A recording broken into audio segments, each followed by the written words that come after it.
Barang siapa memudahkan langkahnya menuju majelis ilmu, maka Allah akan mudahkan langkahnya untuk menuju surga. Maka permudahlah untuk banyak ke majelis ilmu. Orang yang rajin hadir ke majelis ilmu, maka di akhirat akan disatukan dengan ahli-ahli ilmu. Orang yang rajin baca Al-Quran, di akhirat disatukan dengan ahli-ahli Al-Quran.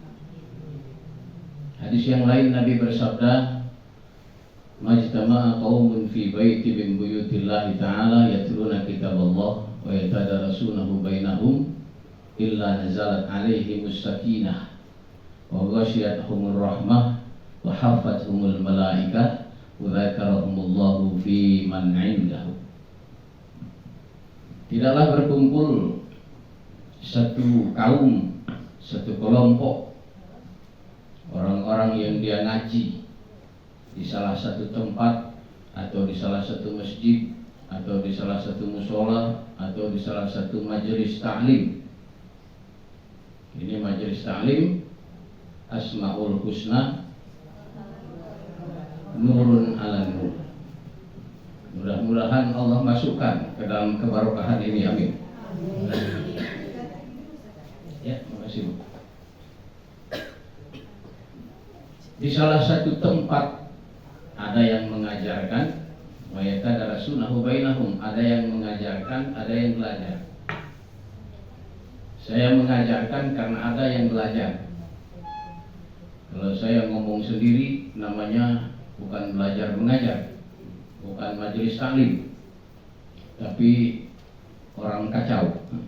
Karena ada yang mendengar, ada yang ngaji, maka ada yang mengajarkan. Maka Allah Subhanahu wa ta'ala kepada majelis itu akan memberikan anugerah. Illa nazalat alaihimus sakinah, kecuali Allah ta'ala akan menurunkan sakinah. Sakinah itu ketenteraman jiwa, ketenangan hati, kebahagiaan yang terasa dalam batin, kemudian merasakan manisnya iman, dan bukan saja badan tapi ruhnya merasakan bahwasanya ini anugerah dari Allah. Pertama, sakinah. Yang kedua, ghasyiyatuhumur rahmah, yang didapat rahmat, kasih sayang dari Allah dicucurkan ke tempat majelis itu. Wa hafathumul malaikah, dikerumuni oleh para malaikat, berjumlah 70.000 malaikat dari tempat majelis itu sampai ke arsy Allah. Dalam riwayat lain, dari tempat majelis itu sampai ke Baitul Ma'mur. Baitul Ma'mur itu tempat berkumpulnya malaikat, yang malaikat di situ kerjaannya bertawaf. Tawafnya ada 3, ada tawaf malaikat di Baitul Ma'mur, ada tawaf umat Muhammad ketika di tanah suci mengelilingi Ka'bah, ada tawaf yang dilakukan oleh orang-orang yang dia rajin untuk menyampaikan agama, rajin ngajak orang untuk memakmurkan masjid, rajin bersilaturahim. Itu pun dicatat sebagai tawaf. Kemudian wa dzakarahumullahu fi man 'inda. Di Baitul Ma'mur tadi Allah menyebut nama-nama yang hadir di majelis itu, di majelisnya para malaikat. Jadi keuntungannya dapat ketenteraman jiwa, ketenangan jiwa, sakinah. Orang menikah dapat sakinah, didoakan untuk supaya sakinah. Supaya apa? Supaya dengan menikah dia tenteram jiwa. Sebagaimana tenteramnya Adam dan Hawa. Ya Adam uskun anta wa zawjukal jannah. Wahai Adam, bersejahteralah engkau dengan istrimu. Ya Adam uskun, uskun ini artinya sakinah. Berbahagialah engkau bertentram jiwalah engkau dengan istrimu. Di mana? Al-jannah, dengan istri di dalam surga. Awal-awal diciptakan suruh bahagia ini berdua, tidak diciptakan satu. Maka kebahagiaan Adam dan Hawa itu, sakinahnya itu menyebar kepada seluruh keturunannya. Keturunannya yang mana? Keturunannya yang punya keyakinan yang sama, keyakinan kepada Allah Subhanahu wa Ta'ala. Maka orang yang dia duduk di majelis tidak merasakan sakinah, masih gelisah, hutang belum lunas, anak belum bayaran, kontrakan nunggak 3 bulan, pening di majelis, itu bukan disebabkan tidak dapat sakinah, tapi disebabkan keyakinannya yang salah. Karena orang yang Allah anugerahi yang Allah anugerahi sakinah adalah orang yang dia punya keyakinan sempurna kepada Allah. Dan keyakinan yang sempurna kepada Allah adalah miftahul jannah dan pembuka hasanah Allah.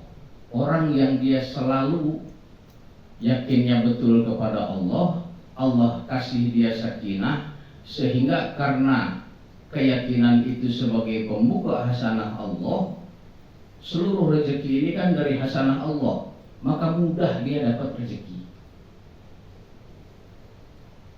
Keyakinan yang sempurna ini pembuka hasanah Allah. Seluruh apa yang kita pengen di hasanah Allah ada.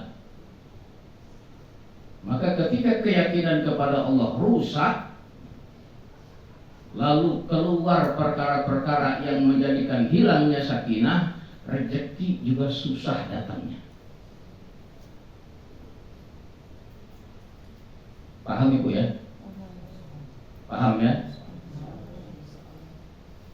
Mudah-mudahan paham. Nggak paham pokoknya dengerin. Ibu yang saya muliakan, itu keutamaan majelis ilmu. Bagaimana lagi keutamaan belajarnya di majelis ilmu? Sangat banyak. Sehingga tidak ada yang merugi orang yang rajin hadir ke majelis ilmu.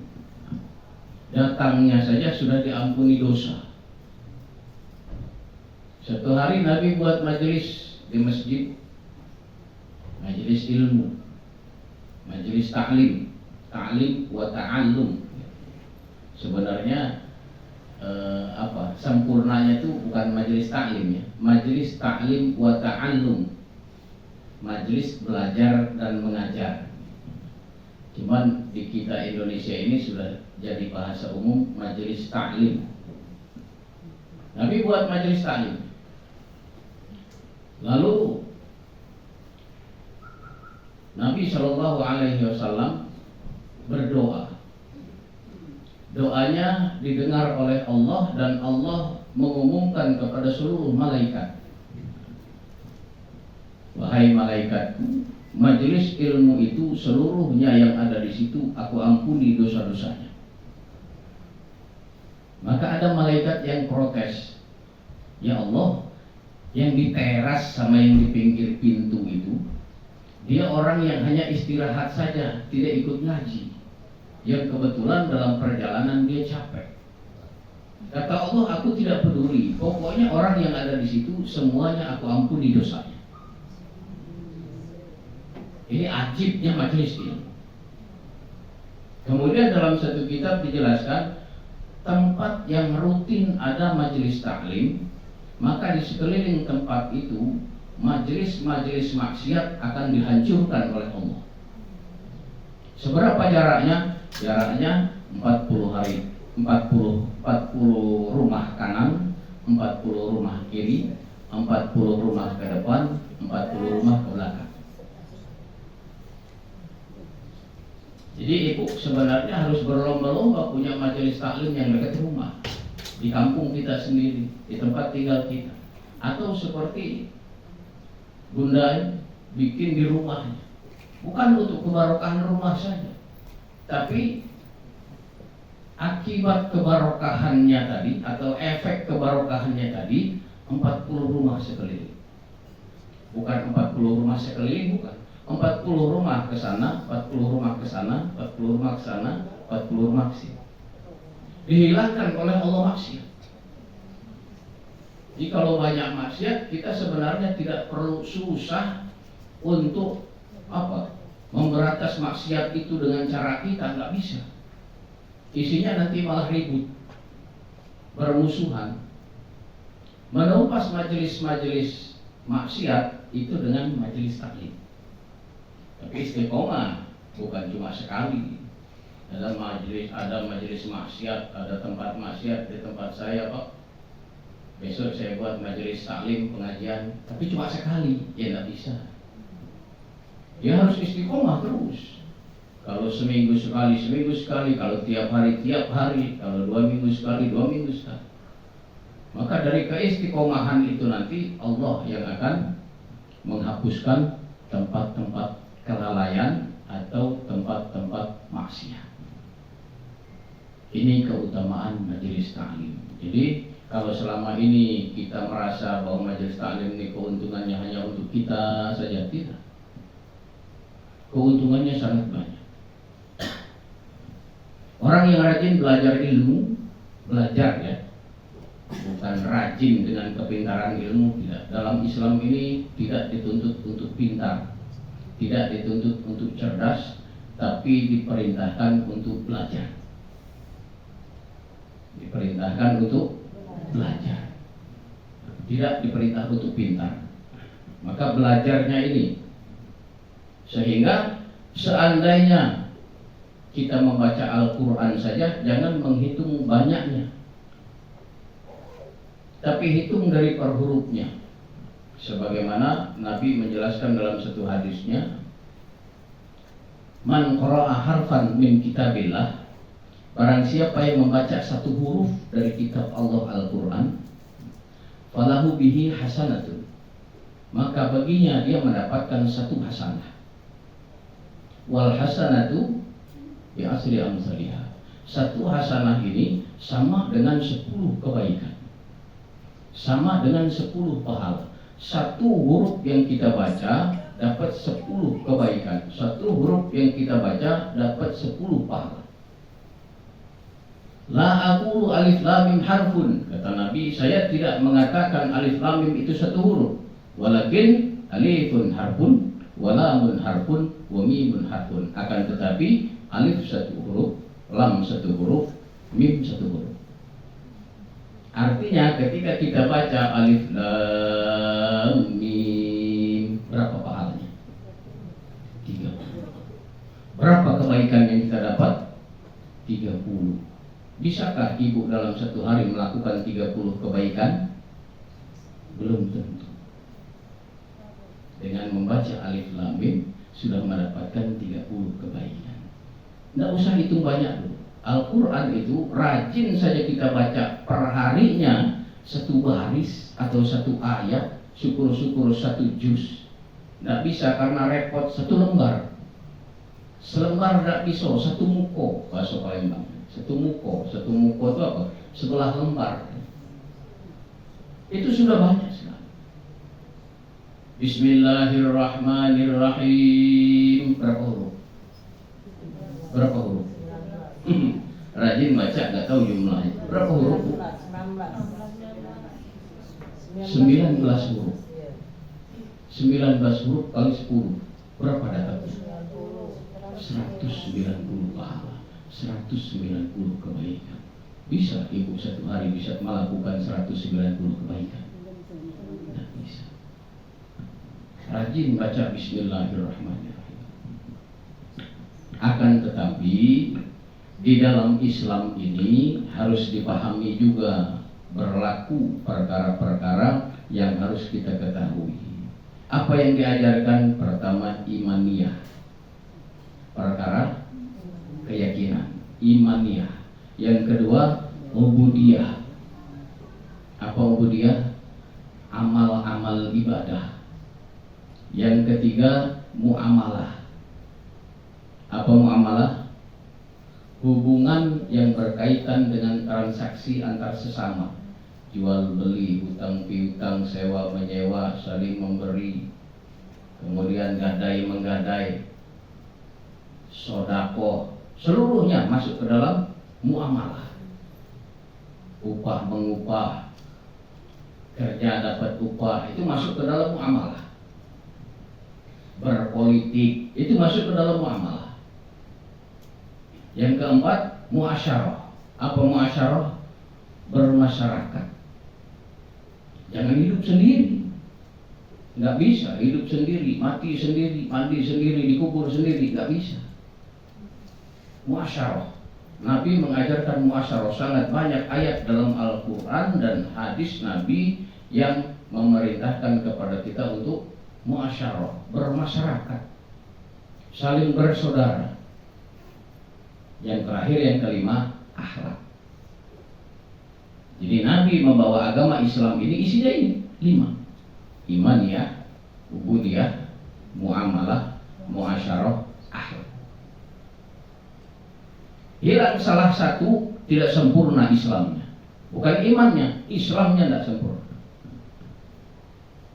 Maka harus lengkap. Imaniyahnya yang betul, tadi saya sampaikan, keyakinan kepada Allah jangan rusak. Keyakinan kepada Allah jangan rusak. Karena rusaknya keyakinan kepada Allah kadang-kadang keluar dari perkataan. Maka kalau kita buka di kitab Sulamut Taufik, ada di situ bab murtad, raddun bahasanya, bab raddun atau raddun, bahasa kitanya murtad. Murtad itu ada murtad iktiqad, ada murtad qauliyah, ada murtad fi'liyah. Ada murtad dari keyakinan, ada murtad dari perkataan, ada murtad dari perbuatan. Yang sering disampaikan ulama, murtad perkataan apa? Contoh, satu orang tua sakaratul maut, sudah 2 hari, tidak lepas-lepasnya. Masih ada tak dulurnya? Aduh, misalnya dilir sana, atau di ulu sana. Panggillah. Kalau dia nunggu dia, nunggu misalnya itu. Ini perkataan yang menjadikan murtad. Mati itu kehendak Allah, tulisan Allah, keinginan Allah. Jangan dihubung-hubungkan dengan perkara lain. Dia sudah bawa motor, jemputlah dia. Jemput sampai ke situ. Tengoklah, kalau baik kau datang dia lepas, kesianlah 2 hari. Yai, sudahlah, sebutlah la ilaha illallah. Mudah-mudahan doa kita biasanya untuk orang meninggal, husnul khatimah, lepas, innalillahi wa inna ilaihi raji'un. Nah nunggu kemudian ini murtad perkataan. Paham ibu? Murtad perkataan, rusak keyakinan kita. Mati kehendak Allah, hidup kehendak Allah. Allazi khalaqal mauta wal hayata liyabluwakum ayyukum ahsanu amala. Allah yang menjadikan hidup dan mati untuk apa? Menguji kamu sampai di mana amal-amal perbuatanmu. Hidup dan mati ini yang menjadikan Allah. Jangan dibuat-buat hubungan dengan yang lain-lain. Itu contoh. Nah, yang lain-lainnya silahkan dipahami. Jangan memunculkan perkataan sampai kepada i'tikad dalam hati kita, perkara-perkara yang seharusnya takdir ketentuan Allah kita hubungkan dengan yang lain-lain. Jadi murtad itu bukan berarti orang dia keluar dari Islam pindah ke agama lain, bukan. Ada murtad i'tikad, murtad perkataan, murtad perbuatan. Orang yang lancar rezeki itu biasanya keyakinannya kuat kepada Allah, yakinnya kuat kepada Allah. Dan orang yang yakinnya kuat kepada Allah mudah memberi. Siapa saja yang datang, tidak dia berkata ini orang mana siapa, walaupun dia tiap hari datang, tidak pernah mengucap, wong ini tiap hari ini yang datang. Ini rusak keyakinan yang macam ini. Mau beri, tidak ada sudah. Kasih tahu tidak ada hari ini, besok ya. Karena apa? Pertama, ini mengukur keyakinan kita kepada Allah dari imaniyah tadi ya. Imaniyah dulu. Nanti baru ubudiyah dan selanjutnya sampai kepada akhlak. Imaniyah, iman kepada Allah disampaikan oleh Nabi sebelum datangnya perintah ibadah di Mekah. Semuanya, ya ayuhan nas, qulu la ilaha illallah tuflihu. Wahai manusia, ucapkan la ilaha illallah, engkau akan sukses. Kalau nabi-nabi terdahulu sebelum Nabi Muhammad SAW banyak Allah tuliskan di dalam Al-Quran dari surat Al-Anbiya, surat Nuh dan surat yang lain-lain, Al-A'raf juga. Apa kata para nabi? Tidak ada yang berbeda perkataan para nabi itu kepada orang-orang atau kaumnya pada saat itu. Ya qaumi ibudullaha ma lakum min ilahin ghairuh. Diutus Nuh perkataannya, ya qaumi ibudullaha ma lakum min ilahin ghairuh. Diutus Daud seperti itu, diutus Ibrahim seperti itu, diutus Musa, semua nabi diutus oleh Allah perkataannya sama. Ya qaumi ibudullaha ma lakum min ilahin ghairuh. Wahai kaumku, sembahlah Allah. Tidak ada Tuhan yang patut disembah kecuali Allah. Nabi Muhammad SAW pun begitu. Ucapkanlah la ilaha illallah. Orang yang sudah mengucap la ilaha illallah sudah pegang kunci surga. Jadi kalau sudah pegang kunci surga, ibu-ibu jangan nyari kunci yang lain. Ya, bahaya. Pegang kunci surga ini dengan baik. Keyakinan kepada Allah. Orang yang rusak keyakinannya, maka dia rentan mengarah kepada kemurtadan. Nantinya jadi kebiasaan. Kalau sudah jadi kebiasaan, maka sulit nanti rezeki kita. Karena apa? Keyakinan inilah yang menjadi pembuka hasanahnya Allah. Sehingga itu tadi doa rajin, tapi keyakinannya tidak betul, tidak dapat doanya, tidak nyambung. Karena apa? Doa harus nyambung dengan keyakinan.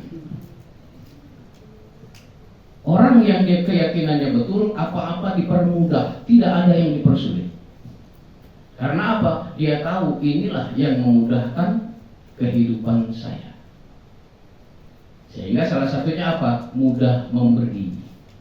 Mudah kalau bahasa agamanya bersodakoh. Sodakoh itu apa sih? Apakah sodakoh mengurangi harta kita? Apakah sodakoh menguntungkan orang lain? Sodakoh itu tabungan.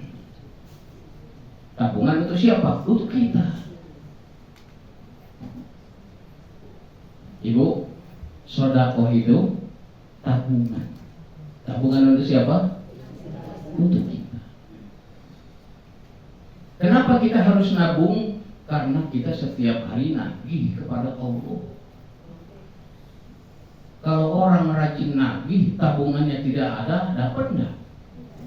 Itulah doa kita, tidak makbul-makbul. Berdoa kepada Allah nagih. Di dalam sholat setiap hari nagih. Warzukni. Warzukni.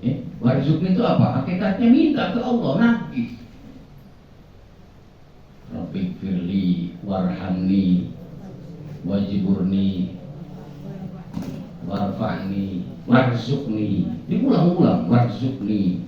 Warzukni apa? Nagih kepada Allah. Warzukni itu apa? Narik ATM. Gosok karena ATM, masuk ke ATM. Tabungannya nggak ada, keluar nggak duit. Rajin masukkan ATM ke mesin ATM, tabungannya nggak ada, nggak waras kayak begini. Maka sedekah tadi itu tabungan supaya ketika kita warzukni ini ATM mengeluarkan hasil, mengeluarkan uang. Masuk akal enggak?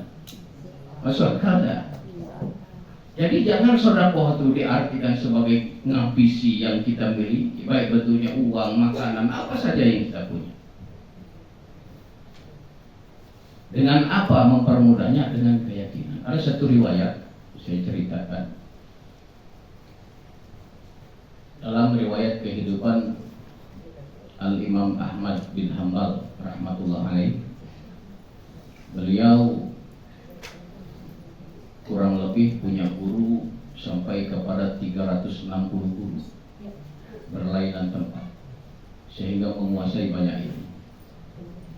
Pada waktu itu sampailah kepada guru yang keberapa, sudah selesai belajar.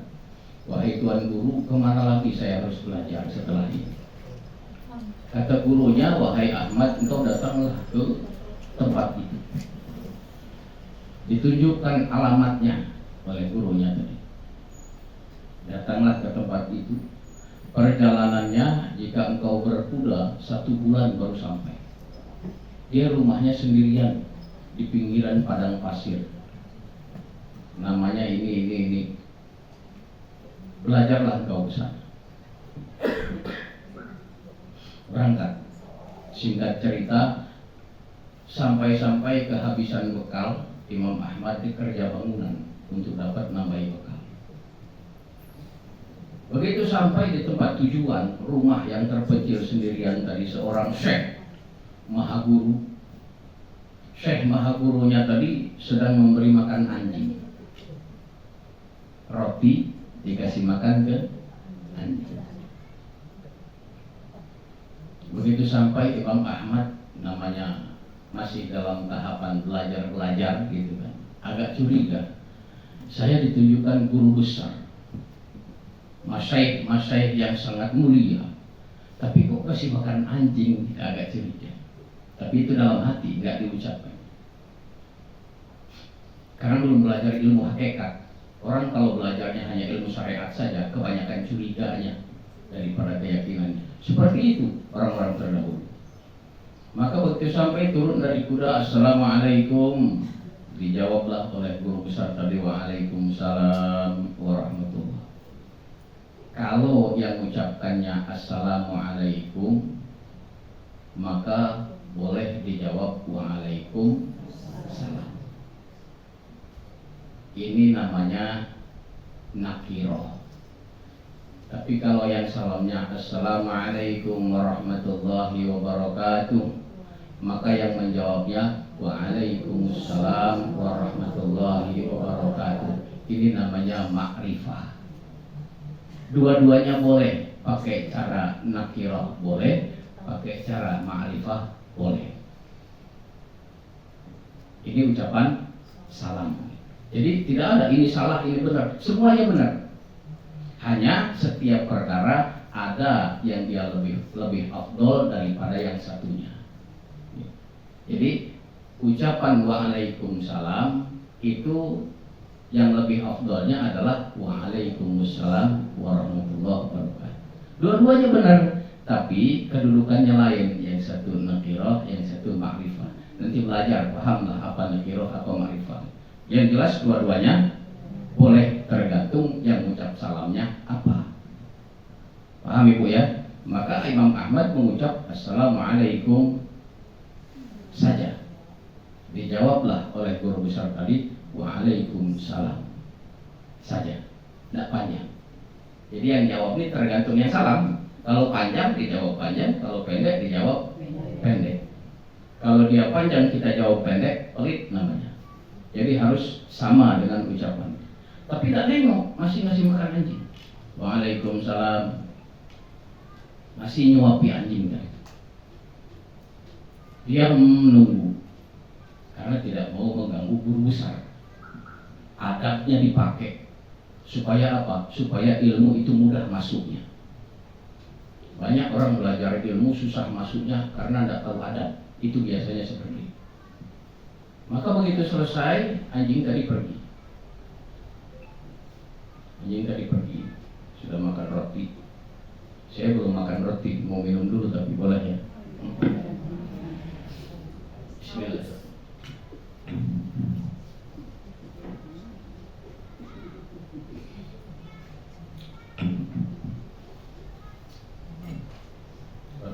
saya, Bu. Mohon maaf Bapak, saya suka banyol memang. Orang Banten begitu, banyak ketawa. Sampai mana tadi? Selesai.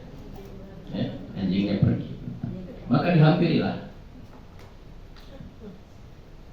Diulangi jawabannya. Waalaikumsalam warahmatullahi. Siapa engkau dan dari mana? Mungkin kau curiga melihat aku memberi makan anjing. Di padang pasir ini tidak ada anjing. Berpuluh-puluh tahun aku tinggal di sini belum pernah menemui ada anjing. Hari ini datang seekor anjing yang sampai-sampai dia tidak bisa lagi berjalan di depanku. Dengan lidah menjulur, kelaparan, kehausan. Pada saat itu aku langsung teringat dengan hadis Nabi Muhammad SAW yang menjadikan hatiku tidak pernah lupa dengan hadis itu dan aku takut dengan hadis itu. Apa hadis itu? Nabi bersabda, barang siapa memutuskan orang yang berharap, maka Allah akan putuskan harapannya sehingga dia tidak akan masuk ke dalam surga. Bahasa hadisnya dipahami, bahasa hadisnya, barang siapa memutuskan orang yang berharap, maka Allah akan putuskan harapannya sehingga dia tidak akan masuk ke dalam surga. Yang datang itu anjing bukan orang, tapi aku tetap takut Allah memutuskan harapanku sehingga aku tidak masuk ke dalam surga. Sehingga anjing itu kuanggap orang. Aku berilah dia makan dan minum sekenyangnya. Mudah-mudahan berlaku hadis itu kepada orang yang dia tidak paham dan tidak berlaku hadis itu kepadaku dengan sebab aku beri anjing ini makan. Bahasa kitab itu seperti itu. Kalau kita jarang memang agak kurang mengerti. Sehingga jangan sampai engkau curiga dengan cara aku memberi makan anjing. Tidak pernah ada anjing di sini. Hanya aku takut dengan hadis ini. Nah sekarang apa maksud dan tujuanmu datang ke sini? Kata Imam Ahmad, satu hadis tadi sudah cukup untuk aku menuntut ilmu kepadamu wahai guru. Permisi, wassalamualaikum. Satu hadis perjalanan 2 bulan. Dan hadis itu dari zaman itu sampai kepada kita sekarang. Barokahnya orang dulu. Paham Ibu? Barokahnya perjuangan orang dulu menuntut ilmu, sehingga dari riwayatnya sampai kepada hadisnya sampai kepada kita sekarang dan akan sampai ke hari kiamat. Nah maknanya di sini orang yang punya keyakinan itu selalu dipenuhi dengan takwa. Takwa itu artinya apa? Takut. Takut kepada Allah, takut kepada apa yang disampaikan Rasulullah, karena tidaklah Nabi berucap kecuali itu wahyu. Maka dari sekarang hati-hati. Kalau datang orang berharap dengan keyakinan yang sempurna, tidak usah dilihat itu orang mana.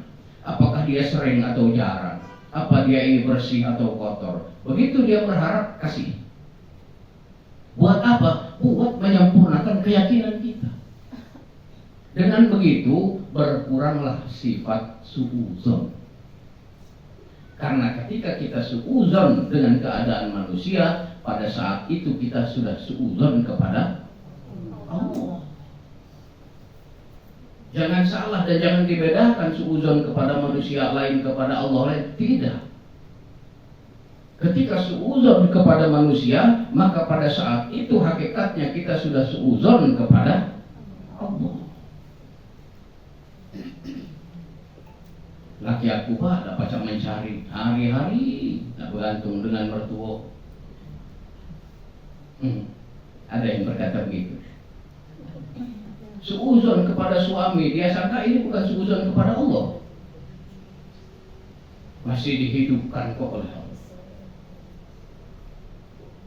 Tidak tahu pak, doa saya belum dikabulkan.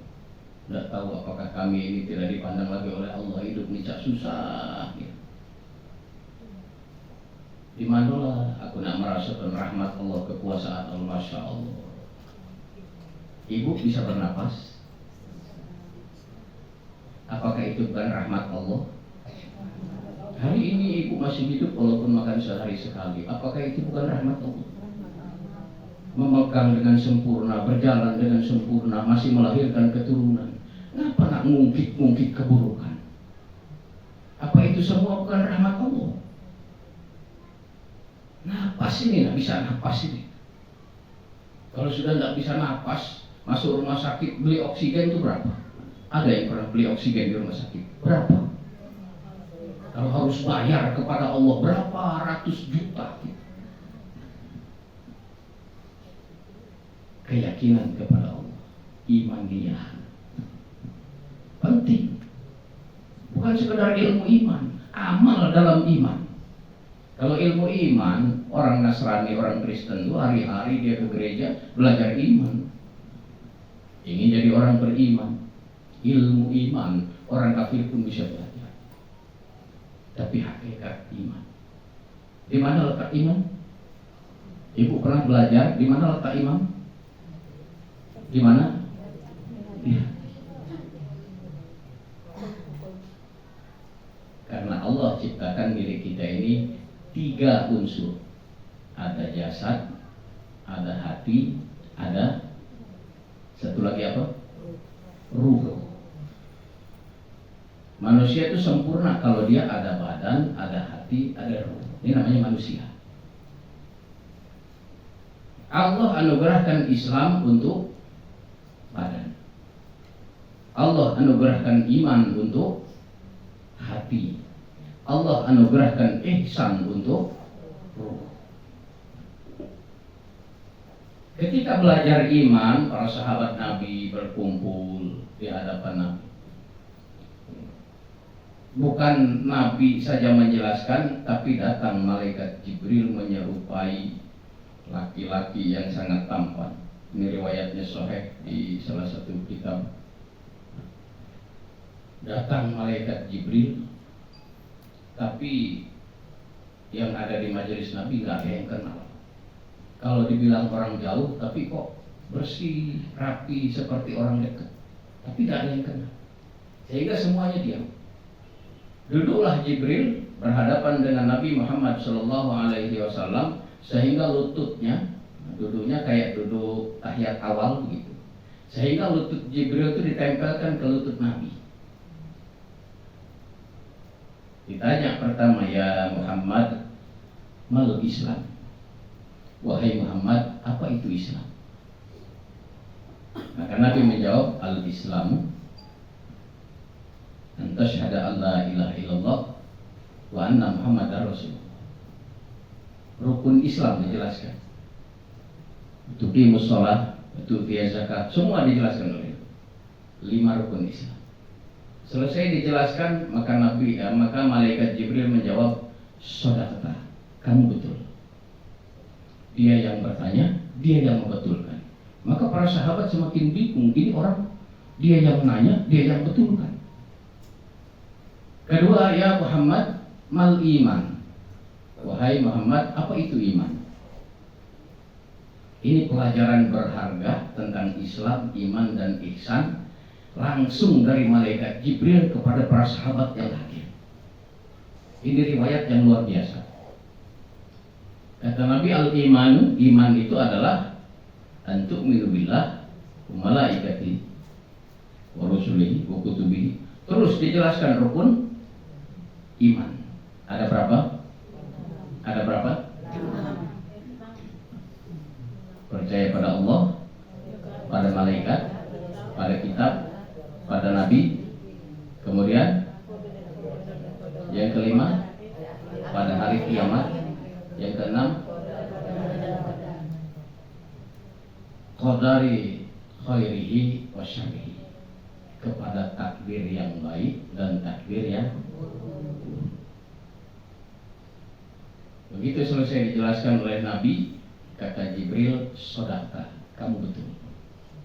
Sama dengan yang tadi, bingung lagi yang mendengarnya. Dia yang bertanya, dia yang membenarkan.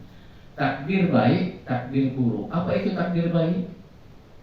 Orang yang selama dalam kehidupannya selalu ditempatkan di tempat yang baik-baik, di majelis taklim, di masjid, di musola, bersilaturahim tentang kebaikan, tidak pernah didudukkan di tempat-tempat maksiat. Ini namanya takdir yang baik. Hari ini kita berada di takdir yang baik. Takdir yang buruk adalah orang yang dia sepanjang hidupnya selalu berada di tempat-tempat yang maksiat.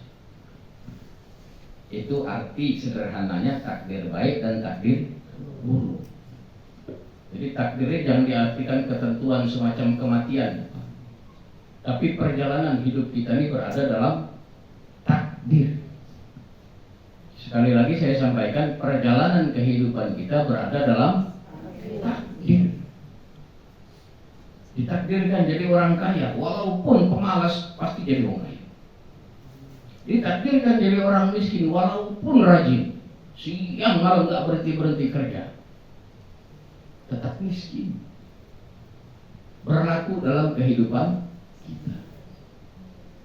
Tidak mau kita beli sepeda, pengennya motor. Kalau takdirnya harus terbeli sepeda, beli sepeda. Tidak tahu bagaimana caranya. Dengan cara Allah, bukan cara kita. Maka orang yang sadar dengan rukun iman yang keenam nggak pernah menghujat. Nah, jadi main-main. Nah, ini namanya tidak yakin, tidak percaya kepada rukun iman yang keenam. Paham maksudnya Ibu? Maka jangan lagi menghujat, ya. Karena apa? Nanti kembali kepada yang tadi, liyabluwakum ayyukum ahsanu amala. Allah mau menguji kamu dengan kehidupan ini. Allah mau menguji kamu dengan kematian ini. Kadang-kadang diuji dalam kehidupan ini sepanjang rumah tangga. Suami ini sibuk dengan miara burung, lomba burung, pergi nyari burung, jual beli burung, piaraan maksudnya ya. Itu ujian. Ada yang mancing, dah balik tiko harus sembilan mancing, balik juga tidak dapat iwannya. Ujian. Mungkin ini takdirku, sudah jalan ya apa adanya. Jangan sampai lepas dari rukun iman yang keenam. Nah, apalagi kaum itu ujian. Karena apa? Kita orang beriman. Ujian, macam-macam ujian. Jadi supaya pahamnya kita sesuaikan dengan kehidupan sehari-hari. Itu takdir. Dengan yang terhormat Bapak Riyadi, saya tidak pernah berkenalan sebelumnya. Dengan Bunda Ana tidak pernah berkenalan sebelumnya. Ini takdir. Saya bisa duduk di sini. Apa ini? Takdir. Sebelum manusia diciptakan, kelakuan kehidupan manusia itu 50.000 tahun sebelum dunia diciptakan sudah ada perjalanannya, sudah ada tulisannya. Bukan 50.000 tahun sebelum kita lahir, bukan. 50.000 tahun sebelum dunia diciptakan, maka seluruh kelakuan manusia dalam kehidupannya itu sampai hari kiamat sudah ada. Kita tinggal menjalankan. Makanya dikasih kita dengan bahasa rukun iman. Apa itu iman? Percaya. Apa itu iman? Percaya. Percaya. Selain percaya? Yakin. Selain percaya? Yakin. Sekarang misalnya kita contohkan dalam apa namanya? Cerita yang mudah dipahami. Satu hari ibu diajak ke kebun. Yang di kebun itu ada tempat khusus untuk latihan panah. Lalu ibu ditunjukkan, Bu, lihat teman saya itu di atas kepalanya ada apel. Nanti akan dipanah oleh yang bapak itu. Kena. Gantian satu lagi. Kena lagi apelnya. Oh, luar biasa. ahli panah. Percaya ibu? Percaya karena sudah melihat 3 orang, 4 orang. Nah sekarang giliran ibu. Giliran ibu ditaruh di atas kepala apel, mau nggak? Berarti belum yakin. Percayanya sudah karena sudah melihat 4 orang, nggak ada yang kena kepala, kena apel semua. Sekarang giliran ibu, mau nggak? Berarti belum yakin. Nah, takaran iman kita sekarang itu baru kelas percaya, belum yakin. Makanya masih muncul perkataan menghujat, ngomel, rutuan kalau bahasa ya. Jadi iman itu kalau bahasa Arabnya takdzibun nazar wa tasdiqul khabar. Membohongkan yang kelihatan, meyakini yang belum kelihatan. Kalau orang Arab sana ngerti bahasa itu. Kalau kita orang Indonesia ini karena jarang disampaikan, agak susah juga mengartikannya. Membohongkan yang ada. Tahu nggak maksudnya? Membohongkan dunia yang nampak oleh mata ini dibohongkan. Kenapa dibohongkan? Begitu nanti kita sekaratul maut, ini semua tidak akan kelihatan. Apa yang kelihatan? Akhirat. Diperlihatkan kita surga, diperlihatkan kita neraka sebelum nyawa lepas. Mungkin pernah ada ulama yang menjelaskan dalam pengajian-pengajian baik di sini maupun tempat lain, bahwa dalam kitab disebutkan manusia itu diperlihatkan surga dan neraka sebelum mati, bukan setelah mati. Di saat apa? Di saat nazar, di saat sekaratul maut. Karena yang datang itu satu malaikat. Bila Israel, hati ibu-ibu nyanyi. Pertama Israel. Kenal ibu dengan Israel? Kapan kenalannya? Israel. Kemudian datang lagi malaikat Jibril. Nah, malaikat Jibril inilah yang tugasnya untuk membuka sayap kanan dan kiri. Kalau yang meninggal orang soleh, yang sekaratul maut orang soleh, maka dibuka sayap sebelah kanan, diperlihatkanlah surga dan seluruh isinya. Sehingga matanya terbelalak dan dia tidak melihat lagi anak istrinya dan familinya di sekelilingnya. Lihat orang sekarat. Apa ada peduli dengan keluarga? Karena tidak nampak lagi. Kalau dia orang yang tidak soleh, maka dibuka sayap sebelah kiri, diperlihatkanlah neraka dan seluruh isinya. Matanya terbelalak, sendinya mengeras, saking takutnya, sehingga dia tidak melihat lagi keluarga yang ada di sekeliling. Ini orang nazar, orang sekarang. Maka kadang-kadang kita suka tidak tega. Lebih baik melihat mayit yang sudah tidak bernyawa daripada melihat orang yang sekarang. Mending kalau dia orang soleh, tersenyum, ya senyum karena melihat surga, senang, pengen cepet-cepet. Jadi yang datang satu Israel, yang kedua Jibril. Kalau dia orang soleh, maka begitu dicabut nyawanya oleh Israel, tidak dengan tangannya, tapi dengan perkataan. Pak, ayo berangkat. Kenapa disebut berangkat?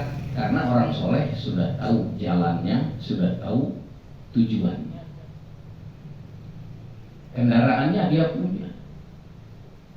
Apa kendaraannya? Zikir. Jalannya sudah tahu. Apa jalannya? Ibadah fardu. Tujuannya sudah tahu. Apa tujuannya? La ilaha illallah Muhammadur Rasulullah. Maka harus dizikirkan terus. La ilaha illallah, la ilaha illallah. Tapi tidak sebatas mulut, ruhnya harus bangun. Sehingga apa? Sehingga punya tujuan, punya kendaraan, tahu dengan jalan. Israel datang tidak menyentuh, hanya dengan isyarat, Pak, Bu, ayo berangkat. Enak keluarnya nyawa. Pengen ibu begitu? Pengen. Harus jadi orang soleh, harus takwa, harus yakin yang betul. Siap enggak ditaruhi apel di panah? Mau ibu? Tadi sudah 4 orang kelihatan berhasil. Giliran kita takut. Ini kelas iman kita. Ini kelas iman. Maka terus diulang lagi belajar. Agama yang dibawa oleh Nabi ini tidak ada perkara baru. Dari awal Nabi membawa sampai hari kiamat itu saja diulang-ulang. Sholat diulang-ulang, puasa diulang-ulang, tidak ada yang baru. Baca Quran diulang-ulang, pengajian diulang-ulang.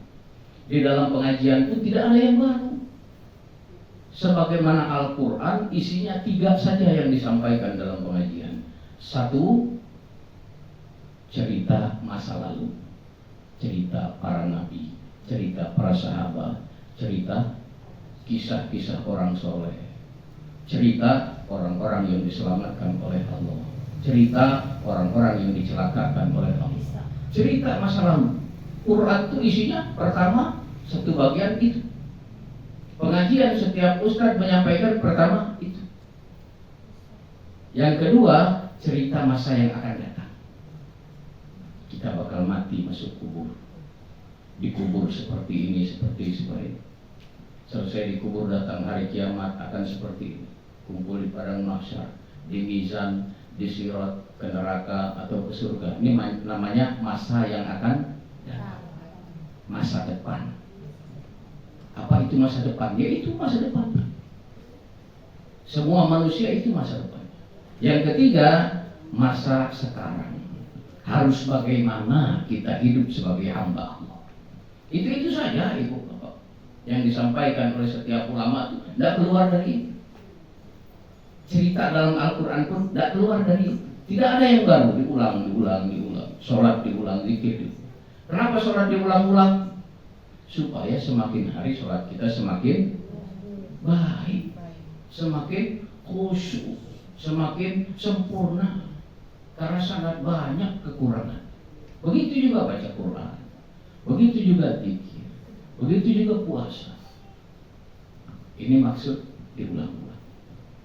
Maka imaniyah, bagaimana waktunya? Saya nggak bawa jam. Masih lama. Itu imaniyah. Iman yang sempurna, iman yang betul, yang harus menjadi sifat, tidak sekedar hakikat, harus menjadi sifat dalam diri. Apa tadi Bu? Salah satunya, seminimalnya orang yang yakin kepada Allah mudah memberi, jangan pelit. Kata Nabi, sifat bakhil tidak akan bisa bersatu dengan orang yang beriman. Setiap orang yang beriman, dia bermusuhan dengan sifat bakhil, medit, pelit, korek, getah basah. Kurang ngerti juga apa diartikan getah basah. Sampai hari ini saya belum mengerti. Ubudiyah ibadah. Yang kedua, ubudiyah, ibadah kepada Allah. Wa ma khalaqtul jinna wal insa illa liya'budun. Tidaklah aku ciptakan jin dan manusia kecuali untuk ibadah, mengabdi kepada Allah.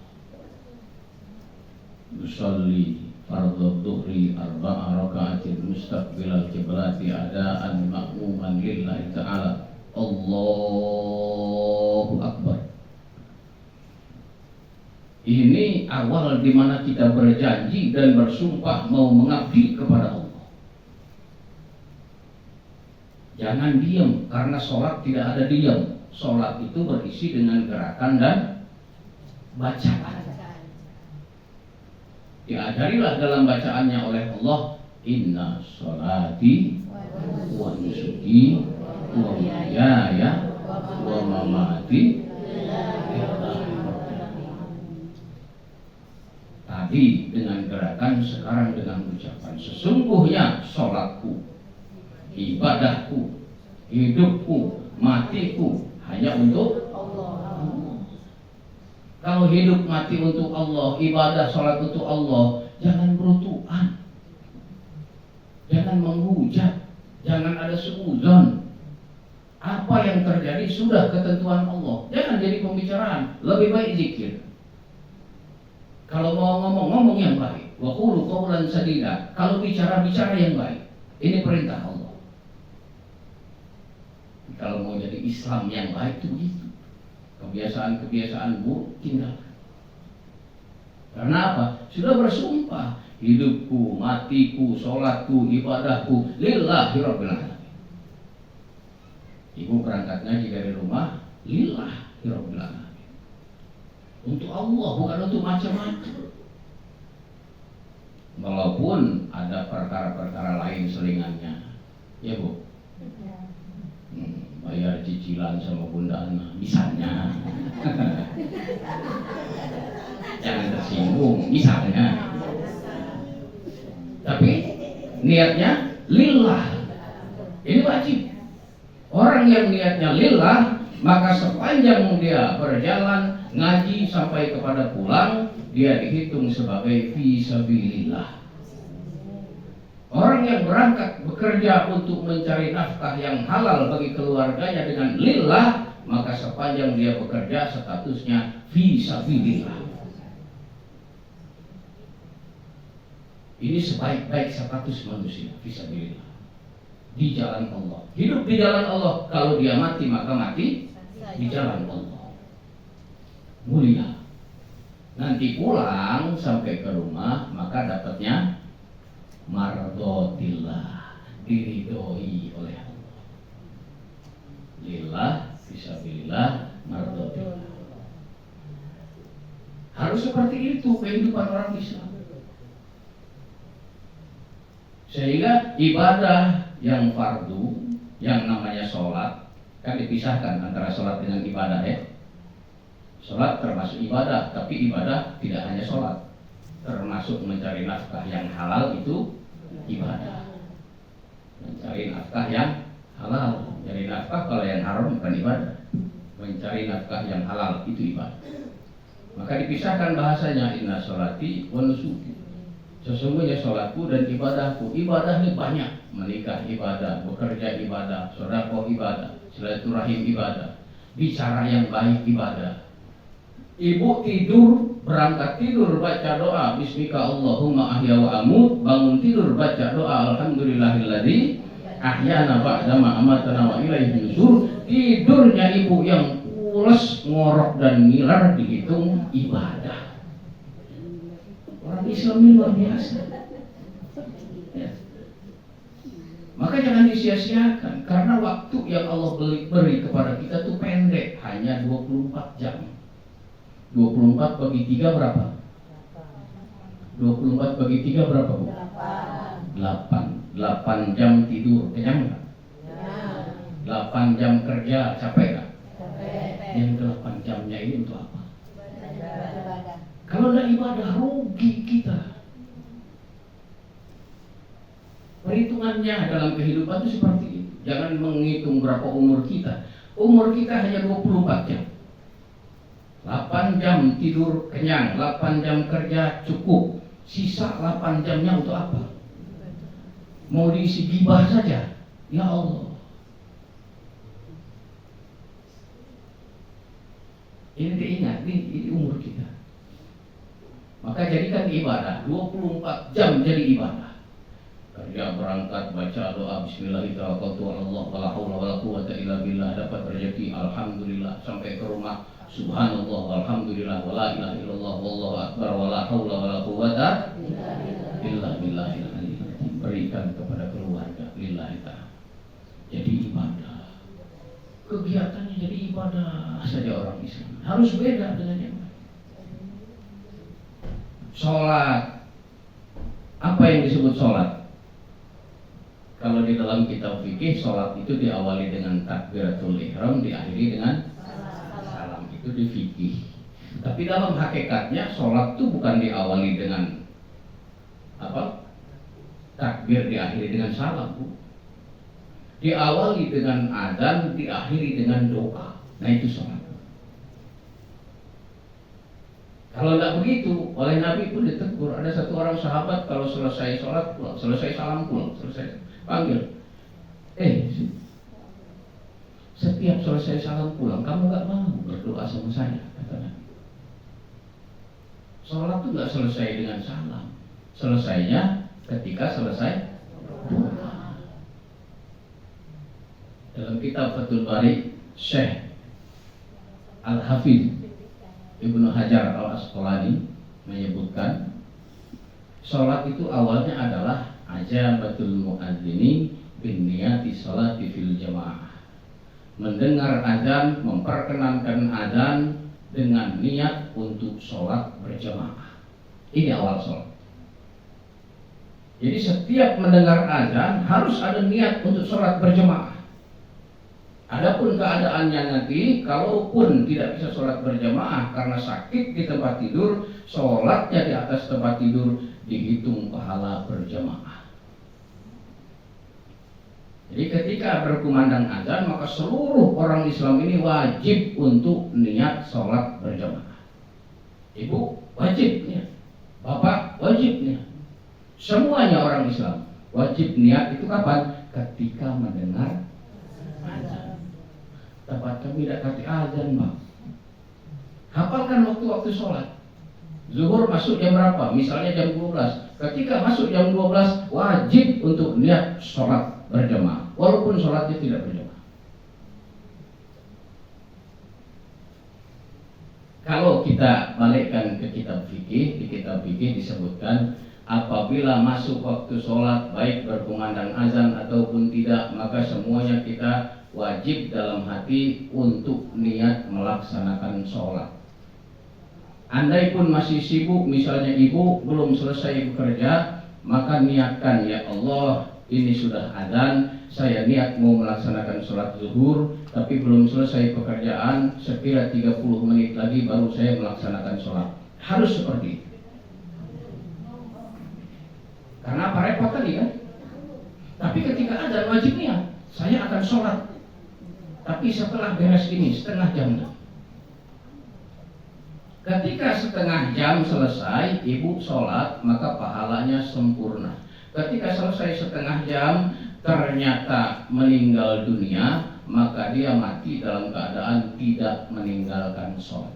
Tapi kalau dia tidak niat, sedangkan sudah masuk waktu sholat jam 12, dia meninggal jam 12.30, belum sholat, dia mati statusnya meninggalkan sholat zuhur, dosa. Ada perkara satu lagi bagi ibu, ternyata jam 12.30 haid datang, sholat enggak? Sehingga tidak sholat, padahal kewajibannya jam 12 itu sudah harus melaksanakan sholat karena belum haid. Karena ibu tunda, jadi menunda sholatnya sebenarnya kan tidak boleh, karena takutnya itu tadi. Nanti rupanya mati, nanti rupanya datang haid. Nah ketika setengah jam kemudian mau sholat ibu wudhu, ternyata datang bulan, datang haid, maka orang yang tadi niat ketika mendengar azan tidak terhitung harus qadha, tidak terhitung meninggalkan sholat. Tapi kalau tadi waktu azan tidak niat, maka dia punya hutang sholat fardu dan selesai haid harus diqadha. Ini di kitab fikih. Kalau di kitab yang lain, di kitab tasawuf, di kitab tauhidnya, kenapa berkumandang azan harus niat? Orang Islam ini harus niat sholat berjamaah, karena yang mendengar azan ini banyak. Orang Islam dengar azan, orang Kristen dengar azan, orang Buddha dengar azan, orang kafir dengar azan, intinya ayam dengar azan, kambing dengar azan, burung dengar azan. Maka orang Islam yang mendengar azan dia tidak niat sholat, sama dengan yang lain-lain tadi derajatnya. Paham ibu? Kita harus punya derajat yang tinggi, jangan sampai hina seperti yang lain-lain. Syaratnya apa? Mudah, dengar azan, niat untuk sholat.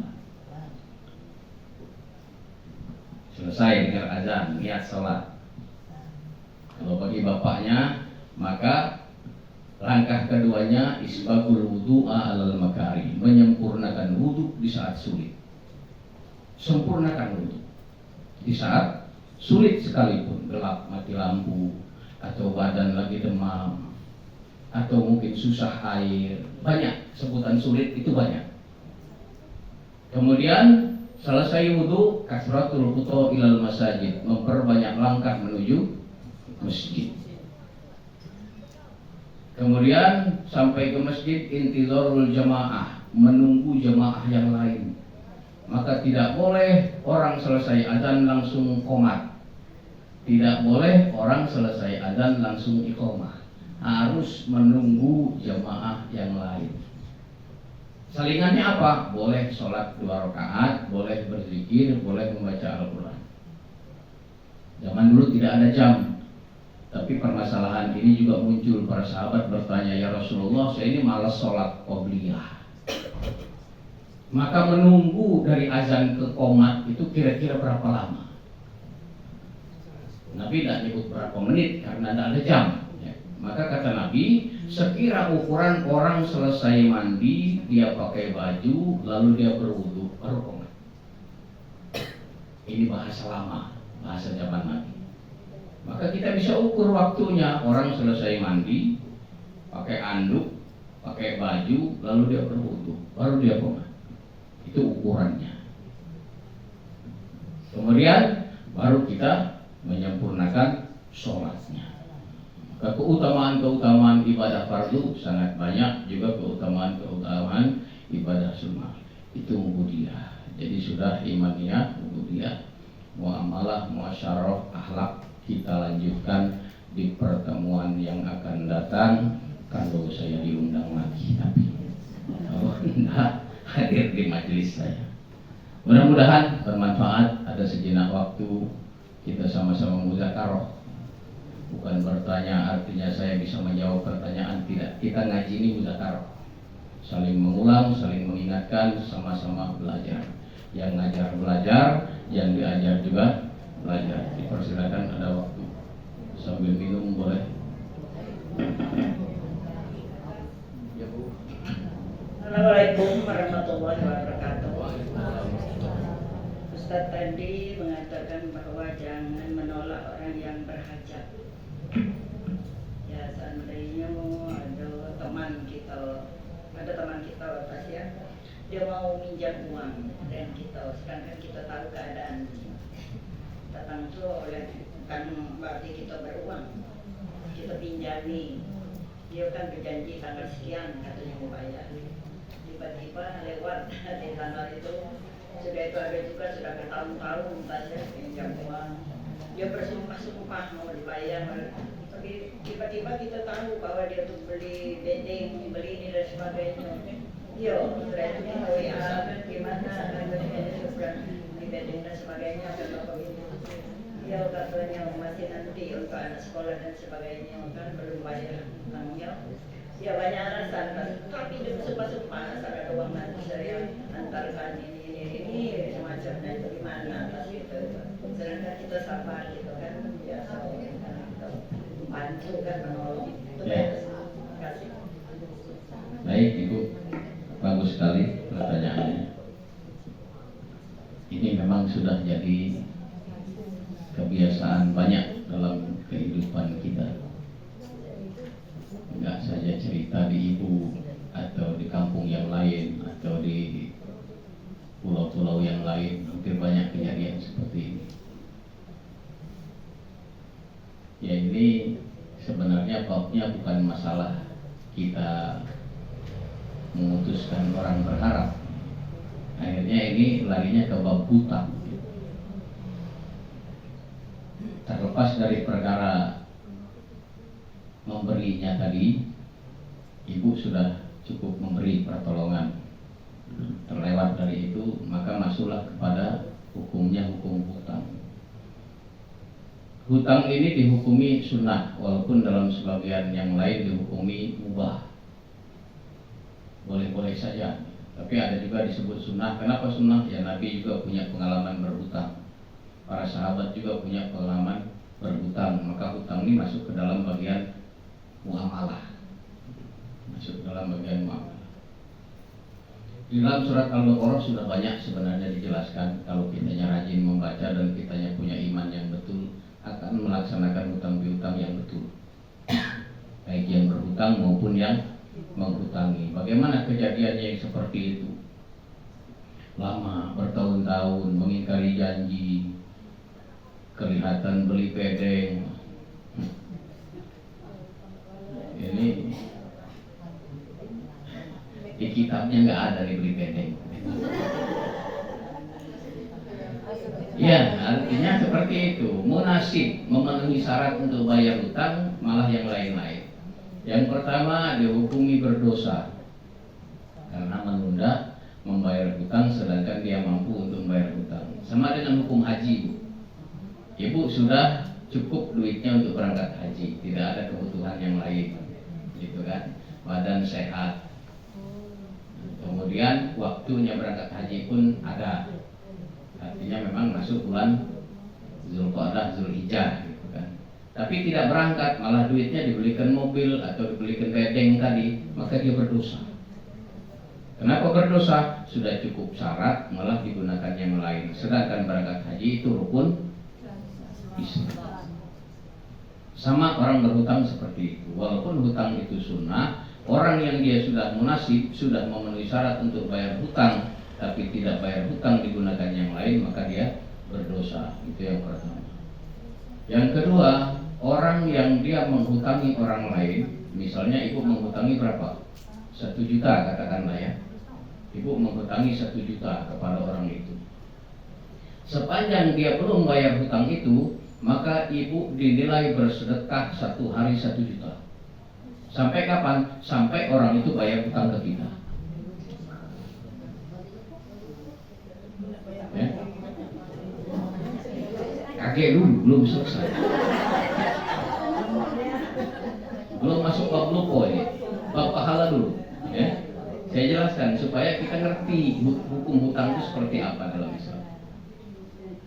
Menghutangi ibu 100.000 kepada orang lain, maka ibu dihitung bersedekah 100.000 setiap hari sampai orang itu bayar hutangnya ke kita. Jadi orang menghutangi itu tidak. Yang berdosa yang tadi, yang dia berkhianat dalam membayar. Sekarang orang yang menghutanginya berpahala setiap hari. Itu keutamaannya. Ya. Kemudian bagaimana dengan bahasa yang dia melambat-lambatkan tadi, dengan bahasa ya sebenarnya bukan lupa. Kalau hutang ini, ya tidak tahu lah bahasa Palembang macam-macam. Nah, bagaimana caranya? Ya, akhirnya hukum muamalah ini harus naik kepada hukum perdata.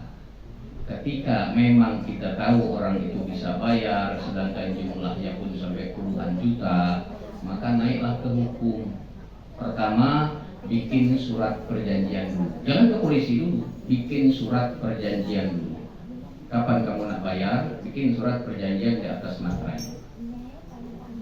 Seandainya pada tanggal ini yang ditentukan tidak juga atau belum bisa membayar, maka yang pertama, kami akan menarik harta yang ada di rumah itu dari sejumlah hutangnya tadi.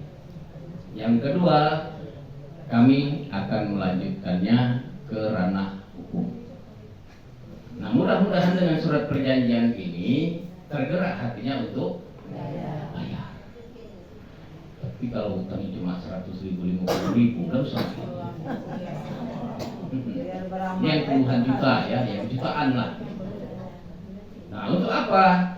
Yang pertama, kata Imam Syafi'i rahmatullah alaihi, walaupun sekecil-kecilnya hutang, jangan sekali-kali tidak ditulis dan jangan sekali-kali tidak ada saksi. Karena ini bagian daripada muamalah hukum Islam. Jadi hutang piutang, hutangi wong, minjemi wong atau minjem duit, bawa saksi. Dan di situ harus ditulis. Karena apa? Tidak tahu umur kita sampai besok apa tidak. Kalau ada tulisannya, maka yang hidup kakek pisau tahu bahwa si anu punya hutang. Itu hukum Islam. Yang kedua, dengan surat tadi, selain sudah melaksanakan hukum Islam yang betul, untuk langkah berikutnya sudah punya bukti di atas materai. Pergi ke polisi, ini buktinya Pak. Sampai hari ini dia belum bayar. Kami nak menyita barang di rumahnya, ya tidak punya apapun. Ada kulkas buruk, nanti ada lagi. Maka selanjutnya larikan ke ranah hukum. Nah, itu nanti jalurnya orang hukum lah yang mengerti. Atau kalau tidak mau ke polisi, misalnya ibu tidak tega, datanglah ke LBH. Ada lembaga bantuan hukum. Saya sendiri kemarin dipanggil di Universitas Muhammadiyah. Seluruh ustadz harus belajar advokasi, sehingga saya dapat sertifikatnya dari Universitas Muhammadiyah untuk belajar advokasi. Artinya apa? Karena sekarang ini rawan terlibat hukum, guru, ustadz. Ya, kalau dia bukan pelaku, dia korban.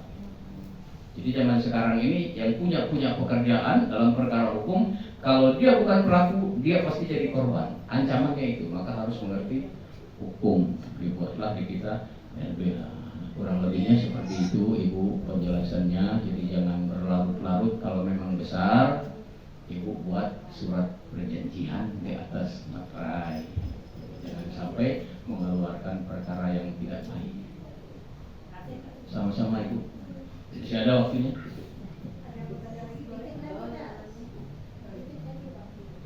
Dikit lagi.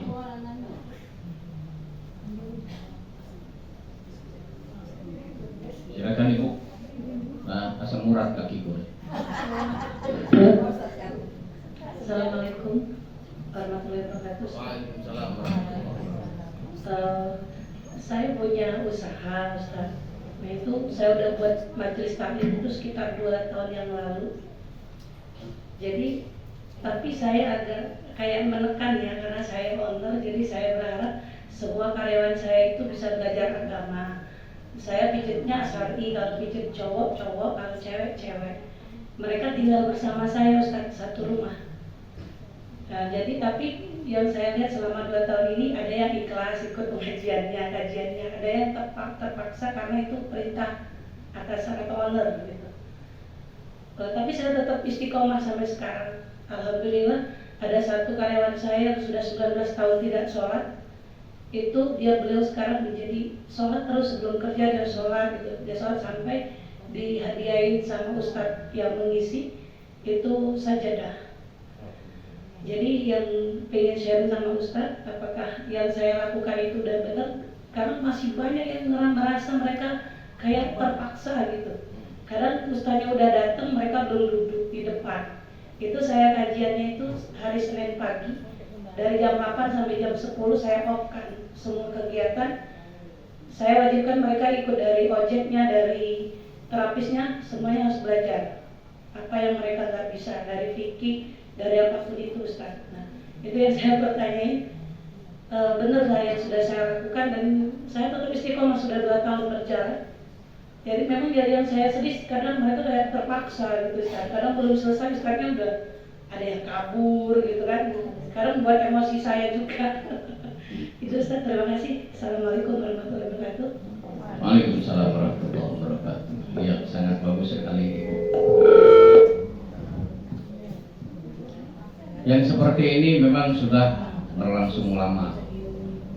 Saya sendiri di Palembang ini 10 tahun yang lalu aktif dipanggil di Robbani, di toko kosmetik di Radial, yang mereka menginginkan karyawannya itu supaya ngaji. Kadang di showroom Yamaha banyak sudah yang owner-ownernya itu ada pikir untuk itu. Dan memang kita ingat lagi sejarah ketika Nabi menjelang wafat yang disampaikan oleh Nabi Shallallahu Alaihi Wasallam. Yang pertama as-sholat, kata-kata terakhir sebelum lepas nyawa, as-sholat, an-nisa, disebut oleh Nabi. Kemudian ummati,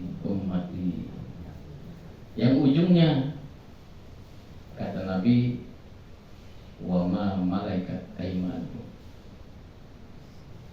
Yang pertama, jaga sholat, karena Nabi sangat khawatir banyak orang meninggalkan sholat. Yang kedua, an-nisa, jagalah wanita-wanita, karena akan tiba masanya dunia ini merusak wanita. Yang ketiga, Nabi nyebut ummati, umat, khawatir dengan umat ini takut tersesat sepeninggalan. Ujungnya kauma malakat iman. Dan perhatikanlah orang-orang yang berada dalam tanggung jawab kalian. Ajari dia sholat, ajari dia ngaji, ajari mereka untuk menjaga agama. Orang-orang yang di bawah tanggungan kalian. Kalau keluarga, bapak ya ke keluarganya. Kalau owner, bos ya kepada karyawannya. Satu karyawannya dia tidak melaksanakan perintah Allah dan dia tidak pernah memerintahkan, berdosa. Dan ini sangat bagus, ibu sudah melakukan ini, artinya sudah ikut kepada pesan Nabi, Auma malaikat iman. Dan orang-orang yang di bawah tanggungan kalian, cari karyawan harus yang ibadah. Jadikan ketika membuka lowongan itu persyaratan di situ, yang mendirikan sholat dan bisa membaca Al-Quran. Bahkan hafiz-hafiz Al-Quran sekarang dipermudah untuk daftar polisi, masuk tentara, dipermudah, digratiskan. Karena apa? Akan membawa keberkahan. Jadikan syarat. Kalau sekarang banyak yang bandel, mungkin waktu itu ketika menerima, ibu tidak disyaratkan itu. Sehingga begitu dia melamar, yang melamar ini memang tidak pernah sholat, susah. Kalau sudah masuk lalu kita buat bimbingan memang sulit. Tapi itulah memang tantangannya. Ibu sudah tidak berdosa karena ibu sudah perintahkan dan membuat program. Dan itu juga pernah jadi pengalaman saya sebagai yang mengajarnya gitu di beberapa tempat yang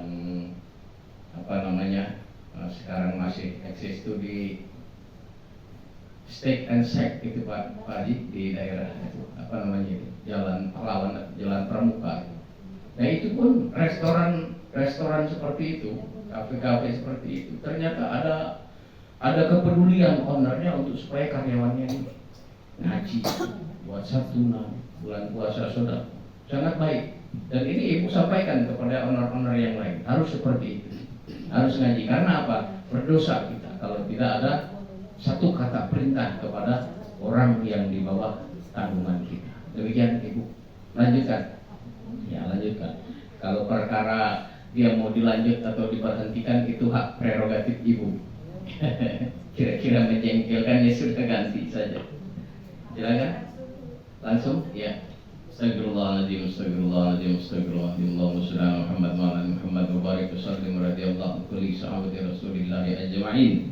Alhamdulillahi rabbil alamin. Adada khalqihi wa ridha nafsihi wa zinata arshihi wa midada kalimatihi. Allahumma lakal hamdu kulluhu wa lakal mulku kulluhu wa lakal syukru kulluhu biyadikal khairu kulluhu. Wa ilaika yarji'ul amru kulluhu sirruhu alaniyatuhu. Ighfir lana ma madha min dhunubina wa qsimna fi ma baqiya min a'malina warzuqna a'malan zahiratan zakiyatan tarda biha 'anna tub 'alaina ya maulana innaka antat tawwabur rahim.